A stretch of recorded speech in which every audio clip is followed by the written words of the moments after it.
kasi mabilis tumakbo eh. Apat yung legs eh. So gumawa na naman ng gamot para bumagal tumakbo.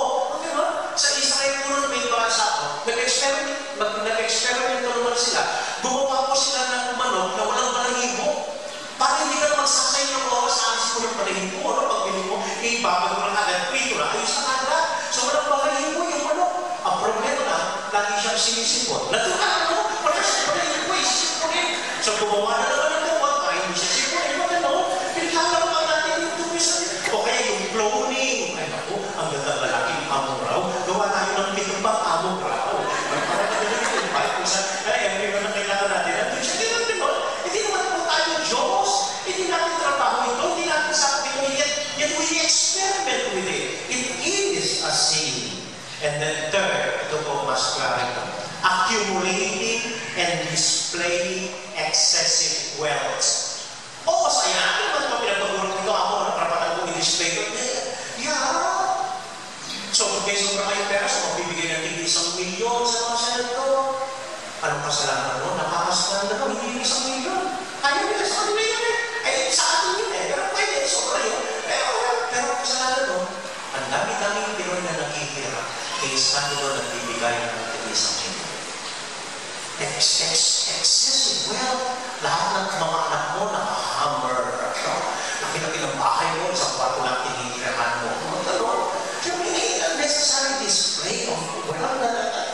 And then fourth is bioethical violations. Ang pinakasimpleng example ko po dito yung mga contraceptives. Kung ano-anong plastic ginagawa, kung ano-anong pills ginagawa, para hindi na tayo manganak. Kasi raw dumarami tayo, baka yung maraming tao, kunin yung pera nila. So, kung invest na i-discipline yung pera nila, bawasin na lang yung mga tao, madami kasi na. So, gawin lang ang para hindi na manganak ang mga Pinoy. We are achievable. I believe this is no matter what argument you make, no, bioethically, it is wrong. And then fifth, inflicting poverty. This is a new social system, inflicting poverty. Yung gumagawa ka ng paraan, nakikisunod ka sa kurang na paraan, sa malungkot na paraan, sa pamamagitan, lalo naghihirap ang taong bayan, pinagpapawelo ka, ikaw lang ang yumayaman, naghihirap ang maraming lumataya ng pwede. It is a sin. No matter how you justify it, nakakakulo ka naman, marami ka naman pinagkakawag, it is still a sin. Because of your evil ways, ang dami nalulubog sa kahirapan ang mga tao. Inflicting poverty. And six, violating human rights. Lahat ng dapat sa'yo, binabarin mo. Lahat ng tutong sa'yo, pinapapatay mo. Lahat ng kumukontra sa'yo, pinakukulong mo. Para wala ng karapatan magsalita at iman. And then lastly, drug dealing. Hindi lang po labag sa batas, labag din ito sa Diyos. Kaya kung nakalitaan nyo, meron silang umirape, at para hindi makilala ng pulis yung rinate nila, puwinasak yung mukha niya sa bato para hindi niya siya makilala. Sabi ng mga investigador, isa lamang tao na nakalulog sa droga ang makakagawa ko. May rinate na 7-year-old, conclusion, isang tao na nakalulog sa droga ang gumagawa ko. So hindi lang labag sa batas, labag po sa Diyos. Dahil ang droga, sinisira ang buong pagkatao. And these are sins and we don't confess this. We laugh at them, we vote for them, and I'm sorry. Sin has a new face on us. And unless we recognize this, we will easily fall into it. Amen? Amen. Sacrifice. Jesus made a sacrifice. He did not eat for 40 days. Kahit sakripisyo po, nag-iiba na po ang pananaw. No sacrifice, hindi ako iinom ng coke, hindi ako kakain ng karne, hindi ako lalabas na yung Mary Santo, ako'y mananahimik sa bahay. Hindi ka nga kumain ng karne, kumain ka naman ng hipon. Hindi ka nga naman sa Mary Santo, buong pamilya mo naman, nasa Subic, nag-beach, ng Mary Santo, dahil holiday, long holiday. Ano? Sacrifices at all, hindi ka gumawa ng ganito, nagsiris ka ng ganito, iniwasan mo ganito. No. Sacrifice now, sa panahon niya, it means, sa pamamagitan ng sakripisyo mo, may natulungan ka ng tao. Dahil hindi ka kumain ng karne, may mahirap ba na napakain mo ng karne, dahil minsan nagsasan taon sila kumakain ng karne. Dahil sa pagsasakripisyo mo, may mga tao bang na-inspire. Dahil sa penance mo, may mga tao bang nagbuhayan ng buhay. Dahil sa pagsasakripisyo mo, were you able to inspire other people? Dahil po, sacrifices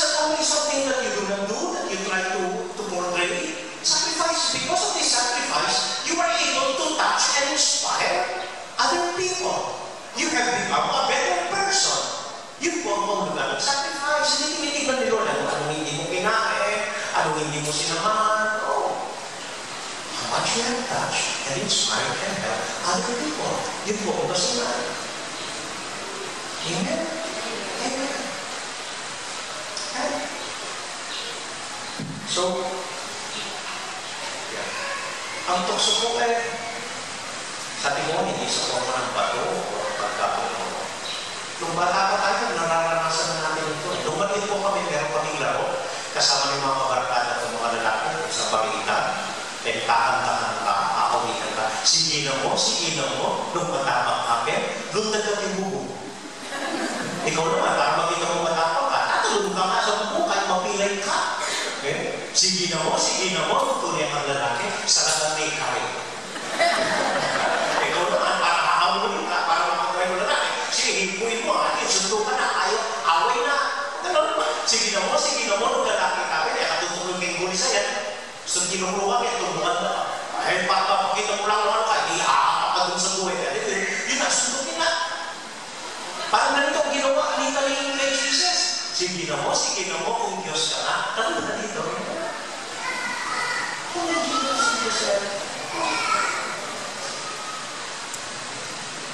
Naalala ko sa kwento, dalawang kabataan. May regalo silang bagong sasakyan. Nagkasabay sila sa traffic light. Nag-red. So magkatabing huminto. Nagtinginan sila. Parehong bago yung sasakyan nila, sports car. Kumikina. So, ginawa ng isa, binuksan niya ang bintana niya. Then sabi niya doon sa katabi niyang kabataan, gusto mo, karera tayo. Pagka-green, unahan tayo. Tignan natin kung sino mas mabilis. Sabi naman ng isa, sure. Okay? So, tapos nag-orange yung ila. Tapos nag-green yung isang sasakyan. Bilis. Yung ikalawa, dapat na lumiko sa kaliwa at tagilid umuwi.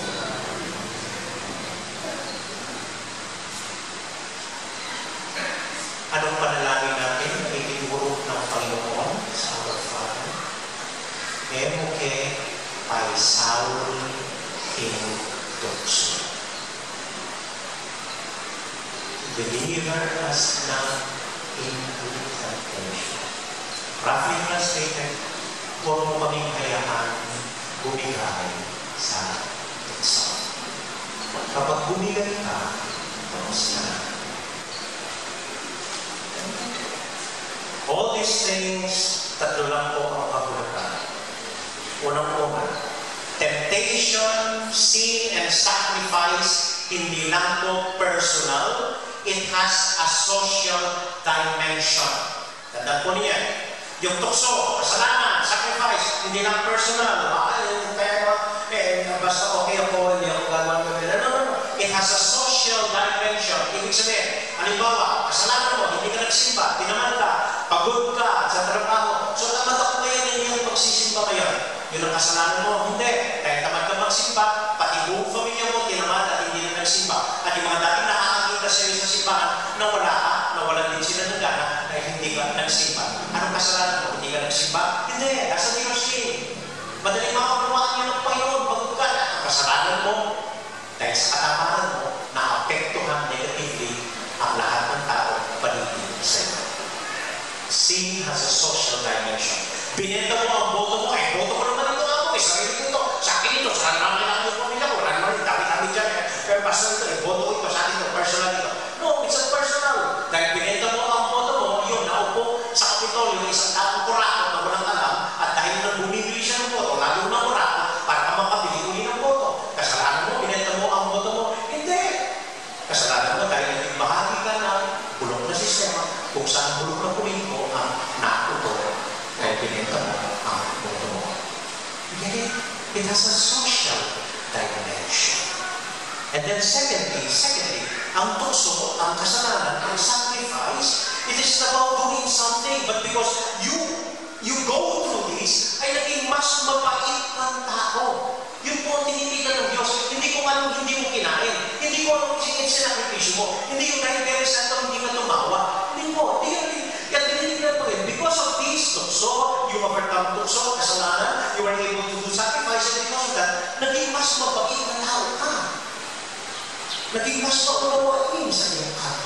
maging mas mapagbigay sa iba. Hindi yung nagsakripisyo ka, hindi ka kumain ng kanin, dahil hindi ka kumain ng kanin, sumit-sumit mo, at lahat ng tao makita mo, pinagsusumitan mo. Hindi sacrifice yun. Mas gumawa ka pa ng kasalanan mo. Okay? So word has a social dimension to how holier and how kinder you have become because of this temptation, or because you have overcome your sin, or because you need a sacrifice. And then lastly, because of these three, lalo mong naranasan at nadama ang pag-ibig ng Diyos para sa iyo.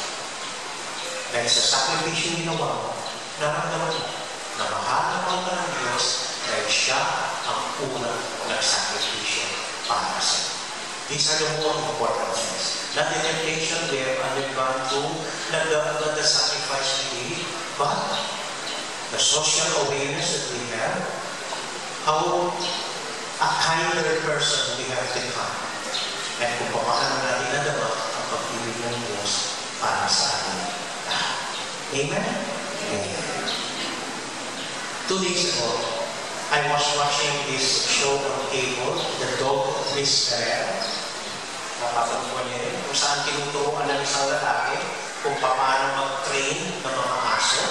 At ang prinsipyo niya, sabi niya, huwag yung tignan ng mga aso bilang tao. Iba yan. So tignan ng aso bilang aso. You will understand that. So ito po yung pinalabas nun sa show, mga pari pa yung mga guest niya. Ito mga pari, may alaga po silang German Shepherd, malaki, matapang na aso. Tapos may bago silang aso, bulldog. Hindi nila alam paano pagsamahan. Pagsamahin yung dalawa, dahil nag-aaway. So ano yung ginawa niya? Ito lang, sabi niya, simple lang. Tayo mga tao, pag ganyan, usually away na yan. Magsusuntukan na. Pero sa mga aso, iba, tingnan niyo, sabi niya. So nakakulong po yung German Shepherd, may screen na malaki. Nasa kabila yung German Shepherd. Tapos linapit po niya yung bulldog. Pagkalakit ng bulldog sa kabila ng screen, yung German Shepherd biglang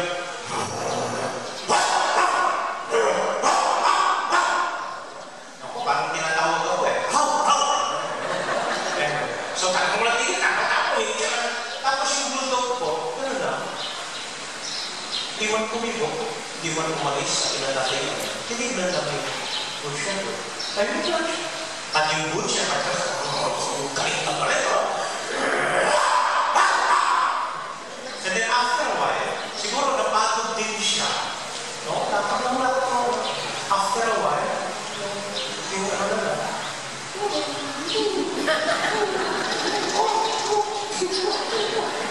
And after a while, nilalabas niya na yung puso niya para maamoy itong punto. Nilalabas na yung kamay niya para makawakan yung punto. Ito punto, gano'n lang.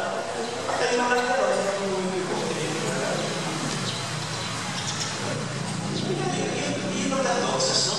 Every point of view, you see how easy they could overcome such differences. And then after a while po, dahan-dahan din siya nito. Na wala siya pumasok. Sinunod niya yung mundo. At hindi mo sila nagtama. At tulad ng ordinary pasok, ang ginawa nila, nag-amuyan ng uwi. Pag may pagpapasok na amuyan ng uwi. Siguro pag may kaaway-ayaw nila, bes magpagsundukan pa, amoy mo yung kwit niya. At mamas mo pinalong mo sila, no?